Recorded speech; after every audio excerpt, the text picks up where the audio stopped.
GOP's inaction on Russian interference makes virtual caucuses impossible for 2020. In 2016, our democracy was attacked. The Russian government launched an unprecedented series of cyberattacks to disrupt our electoral process that included targeting the people, institutions and vendors that administer our elections. As President Obama's chief of staff, I saw several people at the time, including Congressional Republican leaders, dispute these facts. President Trump and many of his allies still dispute them today, even after several investigations have made Russia's actions plainly clear. And Russian President Vladimir Putin, who also denies Russia's interference, has yet to be held accountable. We have been warned by Special Counsel Robert Mueller and former Director of National Intelligence Dan Coats that the people who attacked our democracy in 2016 will be back in 2020. Their tactics will be more sophisticated and ruthless than before. And we have to be ready.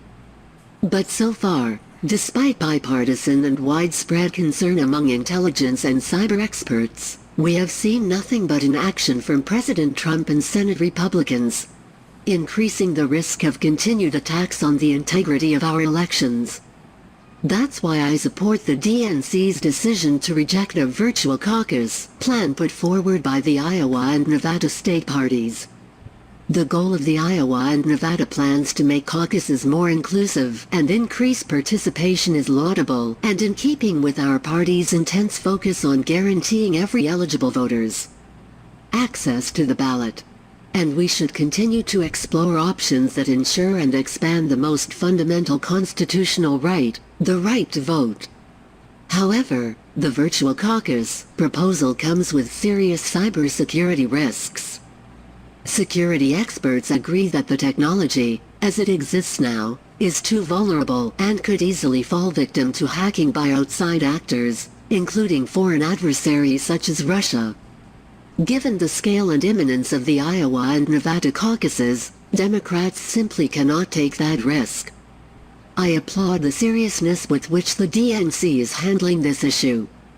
This decision could not have been easy or expedient, but it was necessary. The DNC, which suffered Russian cyberattacks in 2016, is learning from the past and rightly exercising caution by putting the security of our democracy first. The DNC's prudence stands in stark contrast to the Republican Party's recklessness. Despite the warnings of our intelligence community and the recommendations of cybersecurity experts, Senate Majority Leader Mitch McConnell has blocked efforts to pass critical election security legislation. Securing our elections should not be a partisan issue. As DNC Chair Tom Perez said earlier this year, this is not about red and blue. It's about red, white and blue. We cannot ignore the lessons of 2016. The threats to our democracy are real, and the integrity of our elections is paramount. That's why every American should call on our nation's leaders to take action on this issue immediately and ensure that voters' voices are heard at the ballot box. Ultimately, we need to elect a president and a Senate that treat the issue of cybersecurity with the seriousness it deserves. Until then, the DNC is making the right decision. And I'm confident that Iowa and Nevada Democrats will still be able to hold successful and secure caucuses. Presented by News of Voice. More news, www.newsofvoice.com. Please subscribe to our channel. Appreciate on like and comments. Thank you.